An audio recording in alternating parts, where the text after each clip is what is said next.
오늘도 말씀의 은혜가 여러분 모두에게 함께 하시길 주님의 이름으로 축복합니다.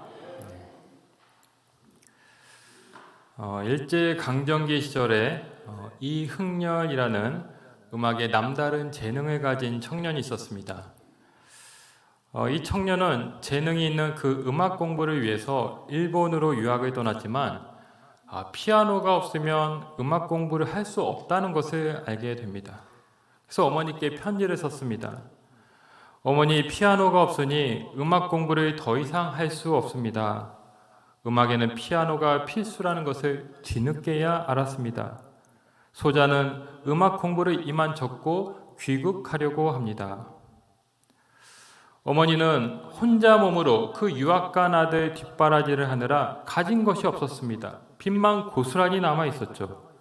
하지만 그 편지를 받은 어머니는 다음날 새벽부터 땅거미가 칠 때까지 동네 근처부터 저 원거리 상 모조리 다 뒤져서 솔방울을 긁어 모읍니다.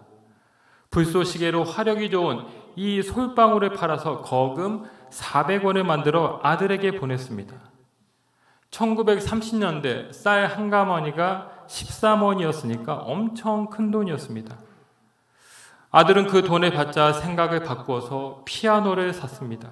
그리고 열심히 공부를 해서 그가 처음으로 작곡한 노래가 바로 어머니의 마음이란 그런 곡이었습니다. 시인이며 문학박사인 양동규님의 그 시가 바로 어머니의 마음인데요. 이런 가사이죠. 낳으실 때 괴로움 다 잊으시고 기를 때 밤낮으로 애쓰는 마음, 진자리 마른 자리 갈아뉘시며 손발이 다 닳도록 고생하시네. 하늘 아래 그 무엇이 넓다 하리요 어머니의 희생은 가히 없어라. 바로 자신의 어머니에 대한 고백이었습니다. 한평생 자신을 위해서 희생하시고 애쓰신 그 어머니, 이 땅의 모든 어머니들에게 바친 고백이었죠. 2절과 3절도 있는데 우리 2절만 한번 같이 불러보시면 좋겠습니다. 2절 한번 같이 불러보겠습니다.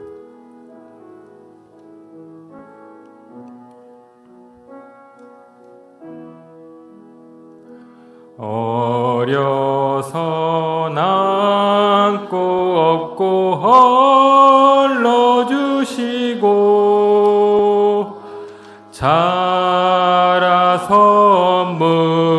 뭉기되어 기다리는 마음 알을 사 그릇 되사 자식 생각에 고우시더 이마 위에 주름 가득 땅 위에 그 무엇이 높다리요 어머님의 정성을 지극하여라.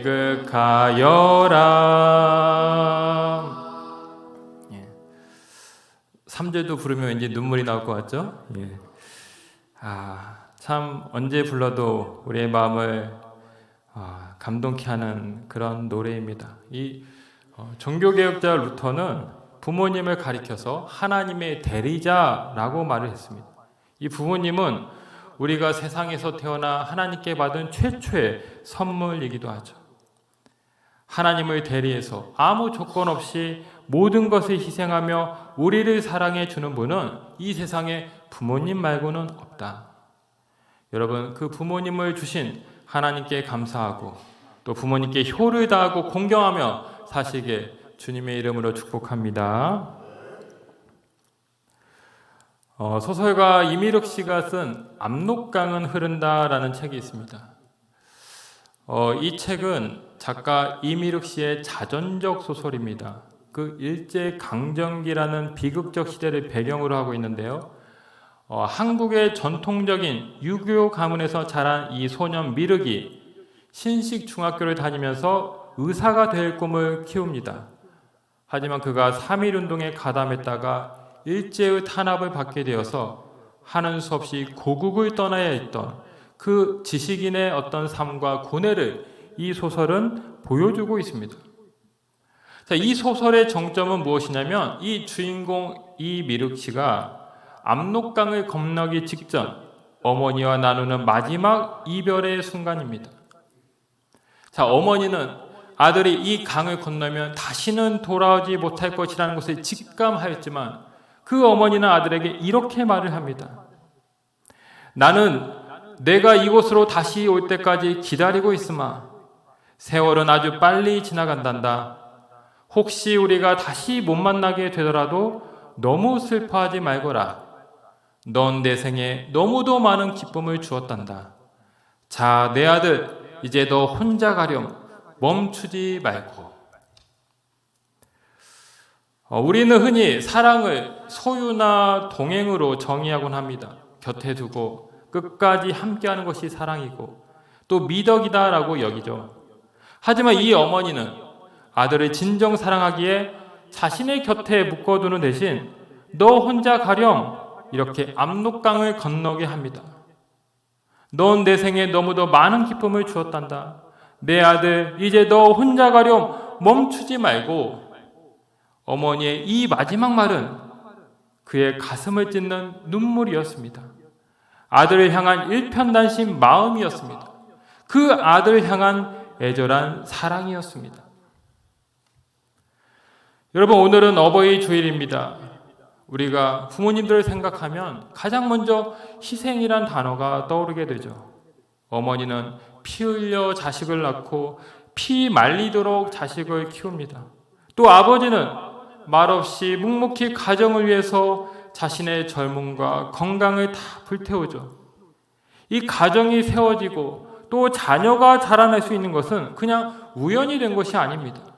부모님들의 피와 땀과 눈물을 결코 잊어서는 안 됩니다. 자, 이 부모님의 희생과 사랑으로 자란 인물들 가운데 우리는 모세를 생각하게 됩니다. 모세가 태어날 때의 환경은 그 이미륵 씨의 그 환경보다 더 모질고 살벌했습니다. 야곱을 알지 못하는 바로 왕이 등극하면서 이스라엘에 대한 태도가 달라지기 시작했죠. 그들에게 엄한 노동을 부과하고 종으로 부리는 탄압 정책이 시작되었습니다. 이스라엘이 학대를 받아도 더욱 번창하자 이 왕은 히브리 산파를 불러서 이제 모든 남자아이가 태어나면 다 죽이라 이런 명령을 내립니다. 하지만 그 명을 받은 히브리 산파들은 애굽보다 하나님을 더 경외하는 자들이었죠.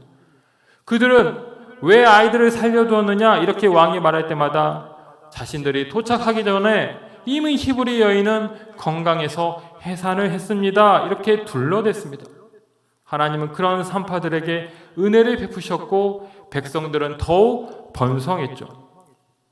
자, 애굽 왕은 심각한 위기의식을 느낍니다. 이대로 두었다가는 이스라엘 백성들에게 나라가 넘어갈 수도 있겠구나 라는 망상에 사로잡히게 됩니다. 그래서 급기야 백성들에게 긴급 명령을 내리게 되죠. 아들이 태어나거든 저 나일강에 다 던지고 딸만 살려두라. 아무리 노예라고는 하지만 생명을 경시하고 또 하나님을 두려워하지 않는 아주 끔찍한 정책, 민족 말살 정책이었습니다. 자, 모세가 태어난 때가 바로 이때였습니다.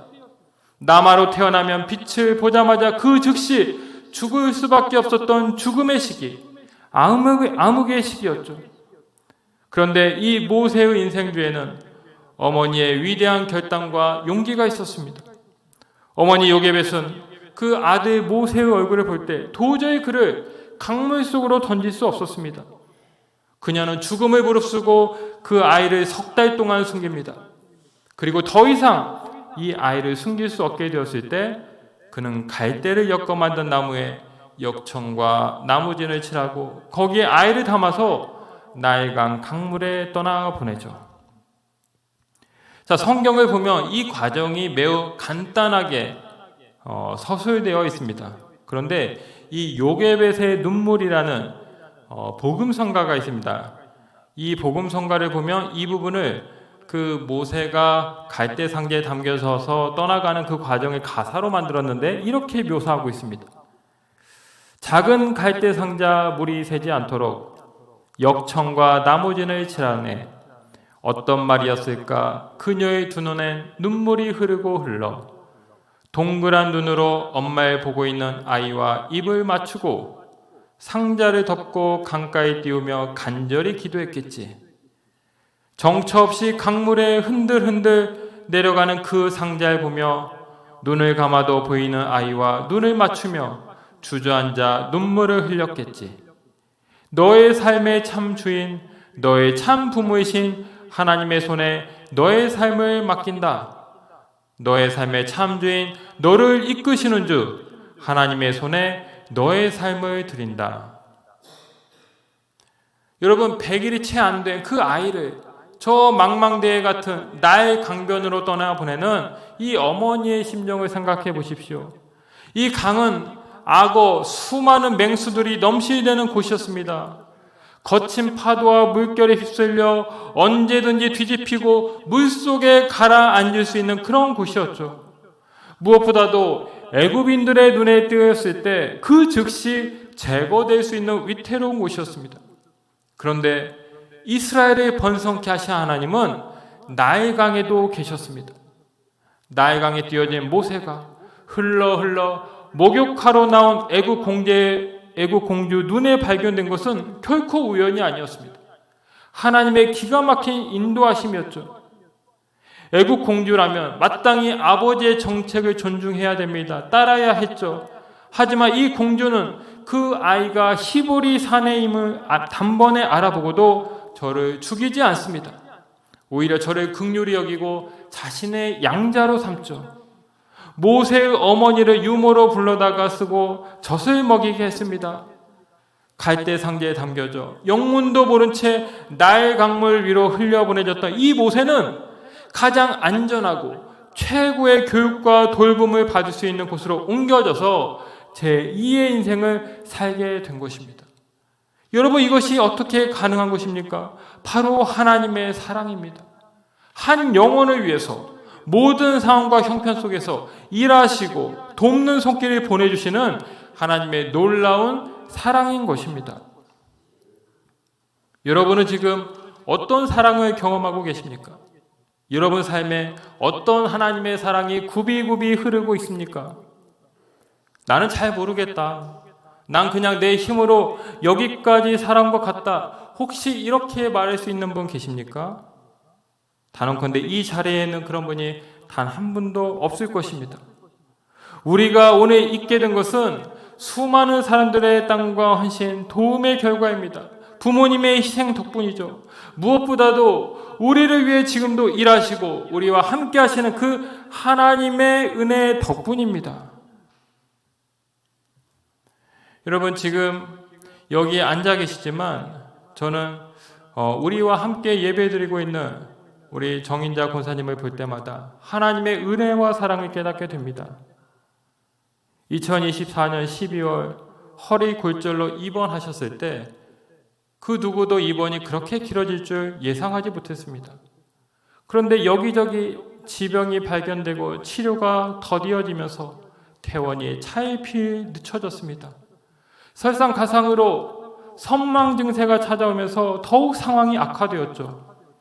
6개월, 1년이 지나도록 권사님은 퇴원하지 못하고 계속 병실 속에서 계셔야만 했습니다. 불안한 마음, 걱정스러운 마음이 올라왔습니다. 이 요양원은 그냥은 절대 못 나온다고 하는데 설마 그렇게 되는 것이 아닌가? 이대로 못 나오시면 어쩌나 우리가 얼마나 마음을 졸이며 기도했습니까? 그런데 조금씩 정신이 돌아오시고 또 명료해지시더니 이제 대화를 하시고 다리에도 힘이 들어가시면서 걷기 시작했습니다. 그리고 마침내 지난 4월 퇴원을 하셨습니다. 1년 6개월 만에 퇴원.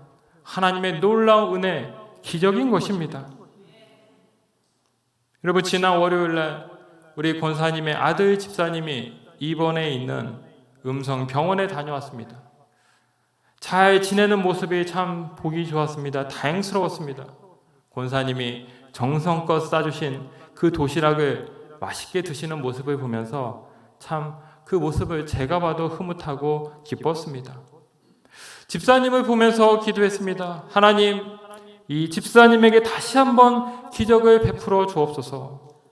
권사님을 사선에서 건져 올리시고 다시 생명을 주셨던 것처럼 우리 집사님도 회복시켜 주세요.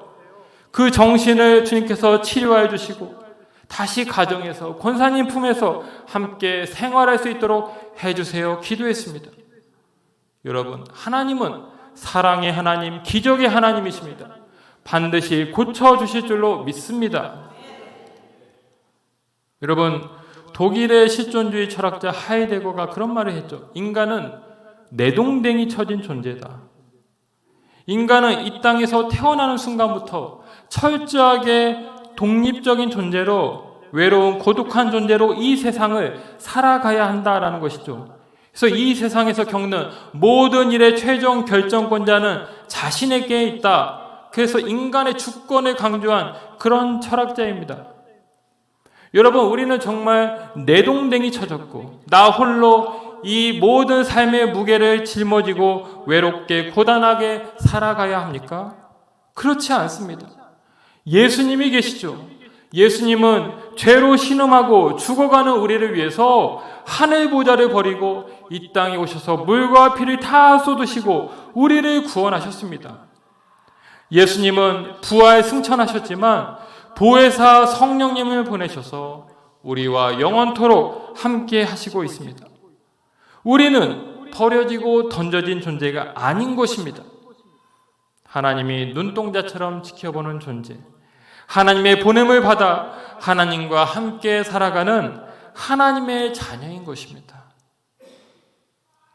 나일강의 강물이 하나님의 사랑을 운반하는 통로가 되었듯이 하나님의 사랑은 지금도 강물처럼 우리 삶 곳곳에서 굽이굽이 흐르고 있음을 믿으시기 바랍니다.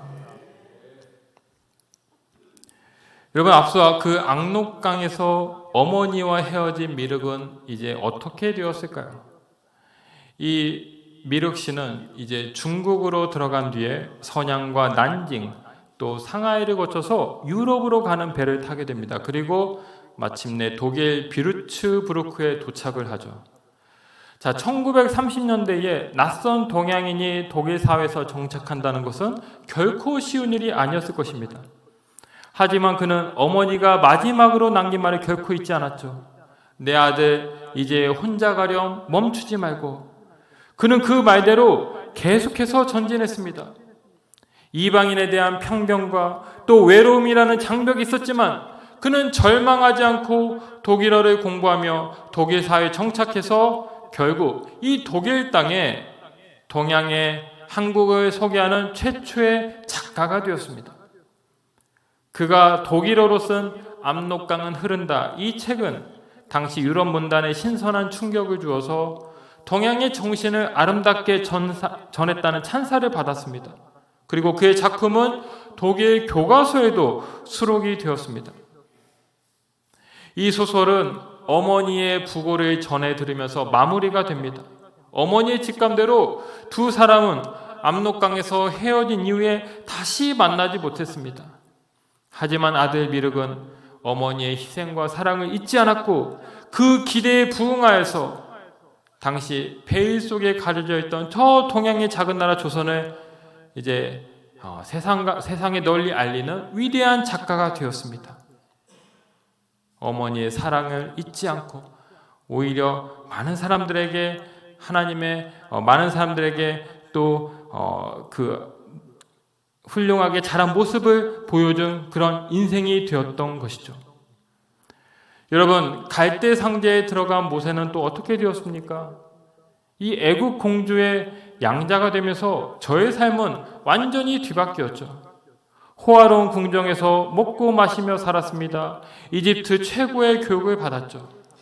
자, 히브리 출신 가운데 이 모세보다 더 안락하고 편안한 삶을 산 사람은 없었을 것입니다. 하지만 그는 단 한 번도 애굽의 노예로 신음하고 있는 민족의 아픔을 잊지 않았습니다. 비록 인간적인 수단과 의로움을 앞세워서 애굽 병사를 죽였다가 그 사실이 발각되어 도망을 치기도 했지만 그는 하나님의 부르심을 받아서 이제 이스라엘 백성을 구원하는 위대한 민족의 지도자가 되었습니다. 하나님께서 베푸신 그 은혜와 사랑에 화답하여 하나님의 계획하심에 맞는 삶을 살았던 것입니다. 여러분, 지금 우리가 철로역정 고전을 수요일마다 살펴보고 있습니다. 이 주인공 크리스찬이 멸망의 성을 떠나 시온의 성을 향해 떠나게 되죠. 그가 십자가 언덕에 이르렀을 때 마침내 그의 등에 있던 무거운 짐이 벗겨지고 그가 그 짐은 무덤 속으로 들어가게 됩니다. 자, 이 십자가는 어떤 곳입니까? 나의 모든 죄가 씻겨지고 사함을 받는 은혜의 자리였습니다. 더러운 옷에서 그리스도가 주시는 새로운 의인의 옷으로 바꿔 입는 자리였습니다. 성령님의 영원한 동행을 약속받는 자리가 되었습니다. 그래서 성도에게 이 십자가의 은혜와 사랑만큼 더 귀하고 복된 일도 없죠. 자, 그렇다면 이제 성도의 삶은 이것으로 끝인가요? 그렇지 않습니다. 철로역정의 진짜 이야기는 이제부터 시작이 되죠. 주인공은 계속해서 믿음의 길을 걸어갑니다. 말씀을 읽는 가운데 무장을 해서 다시 세상으로 나아갑니다. 중간에 포기하는 자들을 만나서 회유를 받기도 합니다. 때로는 달콤한 유혹을 받기도 하지만 그는 아랑곳하지 않고 계속 전진합니다.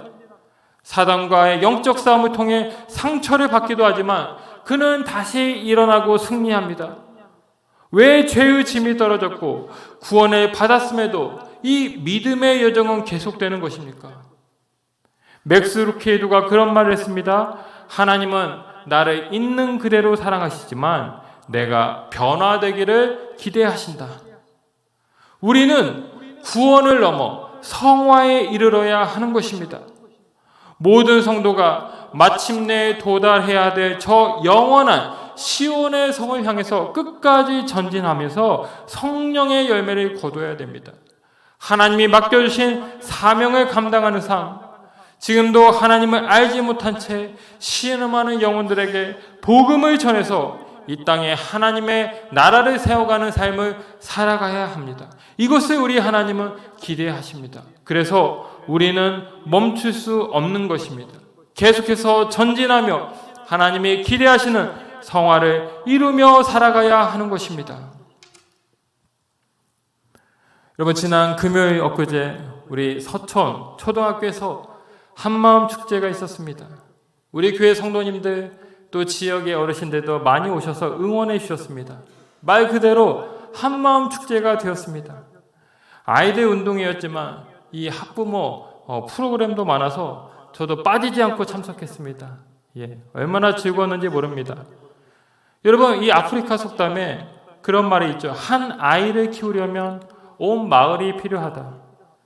아이 한 명의 양육은 단순히 부모의 책임을 넘어 공동체 전체의 협력과 관심이 필수적이다라는 것입니다.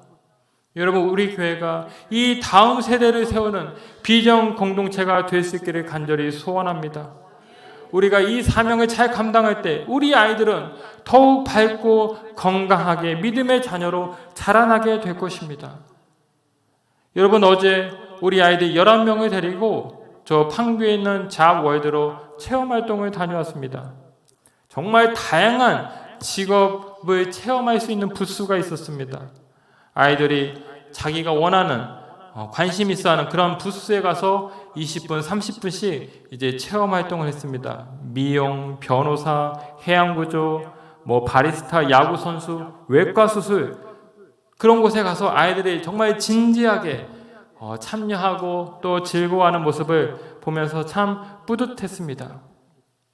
제가 이제 저녁 때쯤에 교회에 도착했는데 우리 학부모 한 분이 이제 저에게 이렇게 말씀하셨습니다. 목사님, 안 피곤하세요? 어제 운동에 가시고 또 오늘 이렇게 운전까지 하시고 안 피곤하세요? 그래서 제가 그랬습니다. 아니요, 섬길 수 있어서 감사합니다. 여러분, 정말 피곤하지 않았습니다.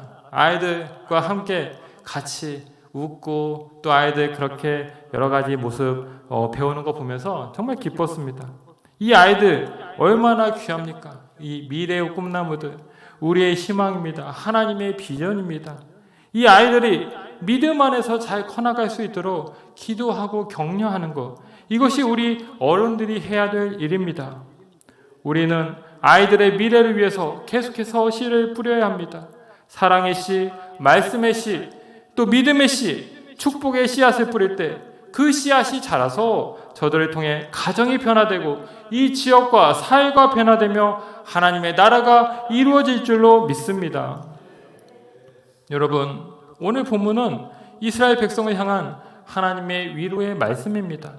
비록 지금은 바벨론에 끌려가 있지만 두려워하지 말라. 내가 너를 구속했다. 너는 내 것이다. 내가 너를 사랑한다. 말씀하시고 있죠. 그리고 한 가지 중요한 당부를 덧붙였습니다.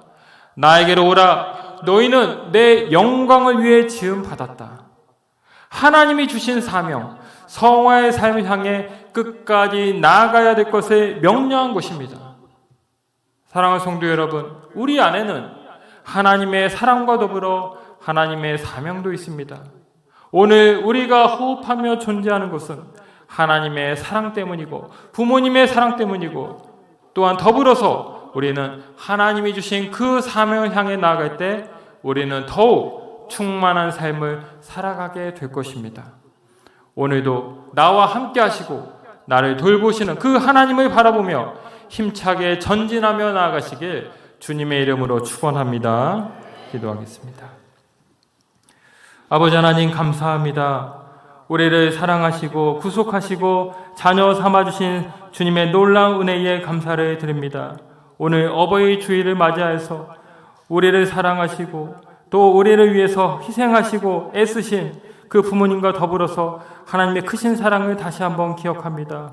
주여, 이제 주님께서 우리에게 맡겨주신 그 사명 또 성화의 삶을 향해서 계속해서 전진해 나가며 하나님을 기쁘시게 하나님 영화롭게 하며 살아가는 우리 모두가 되게 하여 주시옵소서. 감사를 드리며 예수님의 이름으로 기도하옵나이다.